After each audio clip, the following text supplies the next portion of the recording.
Germany, वहीं से ये प्राग ऑस्ट्रिया में इनका जन्म हुआ था और वहीं पे प्राग यूनिवर्सिटी और म्यूनिक विश्वविद्यालय से जितनी भी इनकी प्रारंभिक शिक्षा दीक्षा थी सभी वहीं से व्लादिमीर वहीं से हुई। और इनकी माता जी हैं सोफिया और पिताजी जोसेफ फ्रिल्के। ठीक है, और एक और चीज बताएंगे, जोसेफ फ्रिल्के और सोफिया जी की जो बैकग्राउंड थी, जो फैमिली बैकग्राउंड थी, बहुत दयनीय थी, पैसे की तंगी थी इनकी, कोई तुमको घूम में साहित्यकार नहीं है, जो भी बड़े बड़े औहदे पे गए हैं बाबू, सबके पीछे एक संघर्ष की कहानी छुपी हुई है। ऐसे इसी वे में नहीं मिला किसी को, चाहे वो लेडीज हो चाहे वो जेंट्स हो। अगर इन दोनों में हम कंपेयर करें तो लेडीज का संघर्ष बहुत ज्यादा है, उसको हर एक एक कदम पे संघर्ष करना, आगे अपनी लाइफ में कुछ करना है, कुछ अचीवमेंट हासिल करना है कि मेरा जो नाम है कोई गर्व से ले कि हाँ ये लड़की बहुत अच्छा की है, उसके पीछे उसका सालों का संघर्ष है।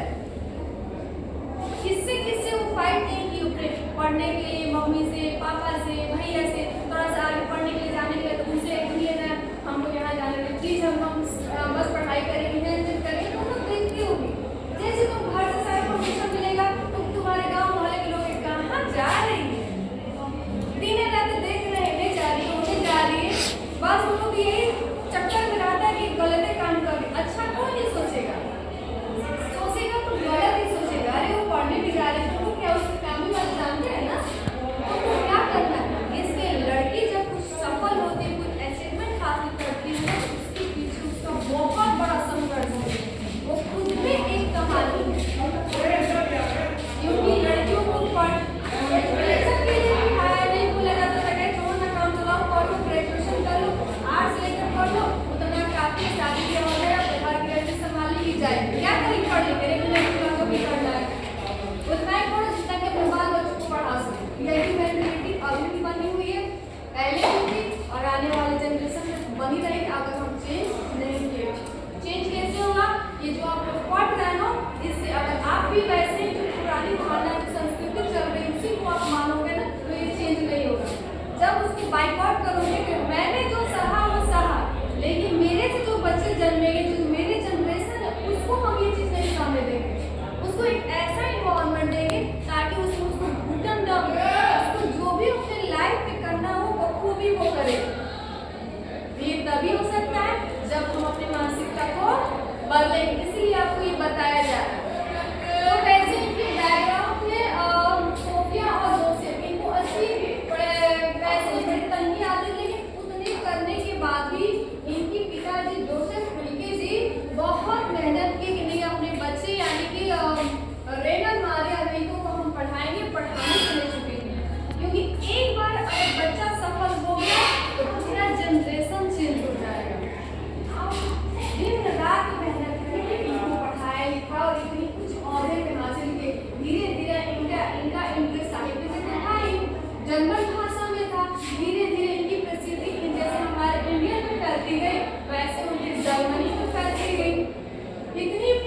रेनन मारे लेके इसको हम गाना की तरह गा सकते हैं। मैक्सिमम इसकी कविता गायन से है, जैसे लिखे हैं ना यहाँ पे गीतात्मक यानी गा के हम गा सकते हैं, इस प्रकार वो कविता लिखते हैं। अगर इसको हम राग पर ढाले ना तो खूब अच्छे से गाना ही बैठेगा। ऐसे थे आपके रेनन मारिया गिलके जी, और इनका जो ये बोले काव्य शैली गीतात्मक और रहस्यमूलक है, यानी कि इनके जो कविता है, कहानी है, जो भी गद्य रचनाएं या काव्य रचनाएं करते थे, कुछ न कुछ उसमें मिस्ट्री रहता था, यानी कि कुछ सोचने पे मजबूर कर देते थे कि इसके बाद क्या होगा, क्या हो सकता है। गिलके जी आखिर क्यों बोले भक्त और भगवान के रिश्ते से संबंध के बारे में क्यों बताएं, ऐसा क्या बात है, यानी कि रहस्य इसमें छुपा हुआ है। इंग्लिश में बोले तो मिस्ट्री। कोई भी इनके द्वारा लिखी जो कृति है सब में मिस्ट्री है, इसलिए इसमें लिखे हैं रहस्यमूलक, यानी इनके द्वारा कोई भी चीज लिखेंगे ना गिलके जी, सब में कोई ना कोई रहस्य छुपा हुआ है, ठीक है। और इन्हीं के जब देखे इनके द्वारा जर्मन कविता में मेरे तो प्रभु को धर्मी आदि ने पढ़ा, जैसे जैसे गिलके जी प्रसिद्धि पाई है वैसे धर्मी भारती भी आपके इनके साइड वैसे ही भी है। तो इनके द्वारा लिखी गई कविता को जब ये जर्मनी में पढ़े तो बोले कि नहीं नहीं, इसको अनुवाद करके हमारे बच्चों को पढ़ाना बहुत जरूरी है। तो तुरंत इसको अनुवाद कर दिए हिंदी में, जिसको भी मेरे बिना तुम प्रभु। इस कविता को कहाँ से लिया गया है, देशांतर कविता से लिया गया है। नीचे वाला लाइन हम जरूर पढ़ेंगे, पैराग्राफ उसको जरूर देखना, ठीक है।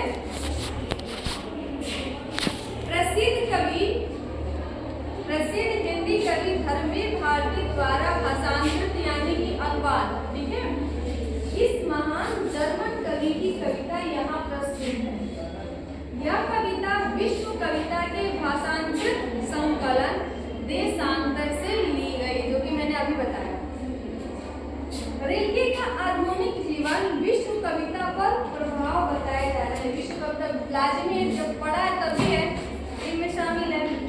गिलके मरनी ईसाई कवि, यानी कि ईसाई धर्म को मानते हैं, जैसे पवित्र आस्था के आस्तिक कवि। आस्तिक मतलब कि पूजा पाठ करने वाले, भगवान को पूजने वाले, इसलिए आस्तिक। और नास्तिक को सिखाते हैं जो भगवान पे विश्वास नहीं करते हैं, उनको नास्तिक करते हैं, ठीक है। जिनकी कविता में रहस्यवाद के आधुनिक स्वर सुने जाते हैं। देखो यहाँ पे लिखा है रहस्यवाद। प्रस्तुत कविता इस तथ्य की एक दुर्लभ साक्षी पेश करती है। साक्षी मतलब कि साक्ष्य, सबूत, जीता जागता सबूत है, यानी साक्षी पेश करती है, यानी ये कविता।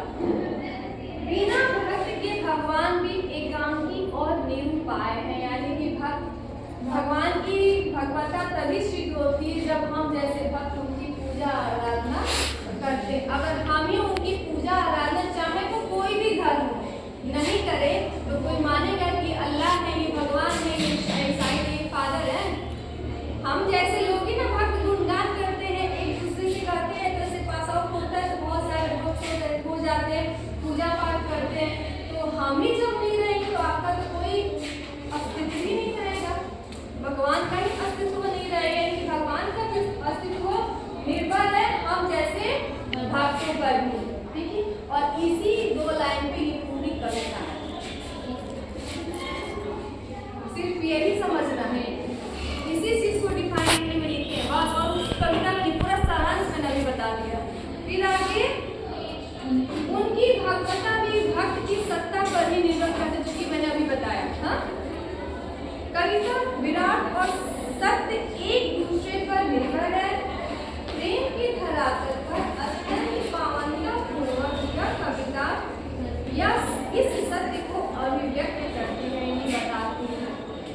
ये जो कविता है मेरे बिना तुम प्रभु, कुछ कृतियों के नाम हम बताएंगे, उसको अंडरलाइन कीजिएगा, जो कि ऑब्जेक्टिव में एनी हाउ पूछता है। सबसे पहले यही पूछता, जो कि वो मैंने वहाँ लिखा है, कहानी संरटेस ऑफ ऑलमाइटी, इसको अंडरलाइन कीजिएगा।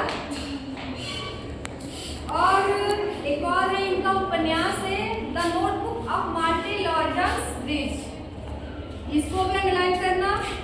और कविता संकलन में आपको हो जाएगा life and songs. Life and songs. दूसरा है लॉरेंस सेक्रीफाइस। दूसरा है लॉरेंस सेक्रीफाइस। इसी प्रकार इस महान विभूति या विभूति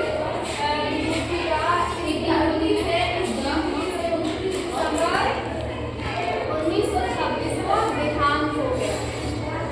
ठीक है, क्लियर? आगे बढ़े आगे। चलो अब भक्त और भगवान के बीच में क्या संबंध है, थोड़ा हम भी जाने क्या बता रहे हैं। हाँ, मेरा अस्तित्व न रहेगा, प्रभु तुम क्या करोगे? तो मेरे बिना तुम प्रभु में बोल रहे हैं कि जब मेरा अस्तित्व न रहेगा प्रभु जी तुम क्या करोगे? यही समझो, यानी कि जब तुम लोग नहीं रहोगे कि ये मेरा भी अस्तित्व क्या है, हम इसे कैसे फैलाएंगे? आपकी वजह से किसी चीज को कन्वर्ट करो भगवान और भक्ति में। जब भक्ति नहीं रहेगी तो भगवान का अस्तित्व कैसे हम सिद्ध करेंगे कि आप भगवान हो? तो जब मेरा अस्तित्व न रहेगा प्रभु तुम क्या करोगे? जब मैं तुम्हारा जलपात्र टूट कर बिखर जाऊंगा, जब मैं तुम्हारी मदिरा सूख जाऊंगा या स्वादहीन हो जाऊंगा, तो प्रभु तुम क्या करोगे?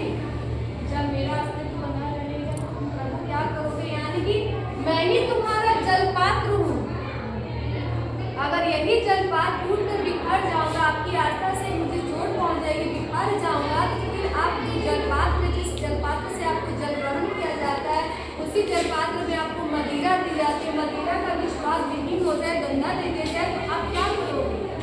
भक्ति का यहाँ प्रदर्शन किया जा रहा है कि जब मैं ही नहीं रहूंगा तो फिर आप करोगे क्या? फिर आगे कि मैं तुम्हारा वेश हूँ, तुम्हारी वृत्ति हूँ, मुझे खोकर तुम अपना अर्थ खो बैठोगे। अगर भक्त नहीं रहेगा, भक्ति नहीं विलीन हो जाएगा, उस अस्तित्व नहीं खत्म हो जाएगा, तो तुम्हारा जो वेश है, रंग रूप, कर्म है, धर्म है, जो तुम्हारी पोशाक है, जो आभूषण है, वो भक्त के द्वारा चढ़ावा चढ़ता है, उसके द्वारा आपका साधु श्रृंगार होता है। तो भक्ति नहीं रहना, भक्त रहेंगे ना साधु श्रृंगार रहेगा, ना अपनी वृत्ति बनेगी, ना प्रतिछाया बनेगी, तो आप तुम क्या करोगे? मुझे खोकर तुम क्या करोगे? मेरे बिना प्रभु तुम क्या करोगे? फिर आगे बोलते हैं, बात समझ में आ रही है ना? मेरे बिना तुम गृहहीन निर्वासित होगे। मेरे बिना तुम गृहहीन निर्वासित होगे, स्वागत विहीन। मैं तुम्हारी पादुका हूँ, मेरे बिना तुम्हारे चरणों में छाले पड़ जाएंगे। वे भटके के लहू लुहान, यानी कि ऋषि जी बोल रहे हैं कि हम जैसे भक्तों के द्वारा ही जहाँ पे भगवान जी को स्थापित किया जाता है, चाहे वो गिरजा हो, चाहे वो हिंदू धर्म में मंदिर हो, चाहे मस्जिद हो, अगर हम भक्त मिलकर मंदिरों का, मस्जिदों का या फिर गिरजा घरों का निर्माण नहीं कराएंगे तो आप बिना घर के हो जाएंगे बाबा जी, फिर आपका घर नहीं रहेगा।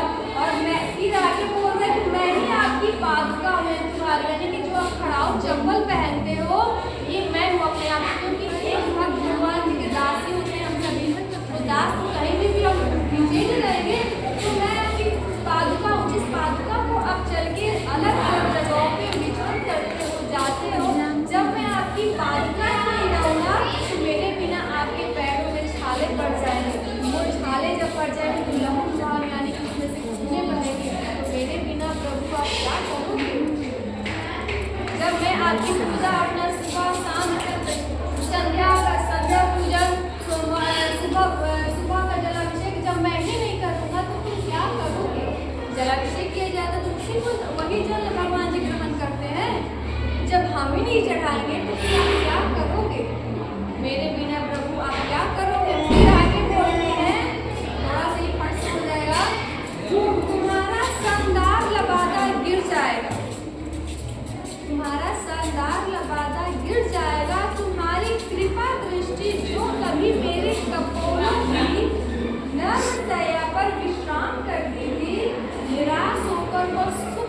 मिलेगी जो मैं उसे देता था। यानी कि यहाँ पे तुम्हारा संगाय, जो तुम्हारा स्ट्रक्चर है, जो तुम्हारी वेशभूषा है, अगर हम नहीं रहेंगे तो वो गिर जाएगा, धाराशायी हो जाएगा। हम आपकी पूजा पाठ साज श्रृंगार नहीं करेंगे तो आप बोलो कि मैं भगवान हूँ, तो नहीं रहेगा तो भगवान का क्या मतलब आता है, जो तो नीचे आ जाएगा, डाउन हो जाएगा। तो क्यों, जब हम भक्त हम आपकी पूजा आराधना करते हैं, जब आशीर्वाद स्वरूप आप पे अपना हाथ हम सबके माथे पे ऐसे रखते हैं, तो ये सुख का जो अनुभव होता है, सर के कपड़ों यानी सर पे जो अनुभव होता है, नर्म सैया का अनुभव करते हैं। जब हम ही नहीं रहेंगे तो ये आपके हाथों को नर्म सैया कहाँ से मिलेगा, यानी भक्ति नहीं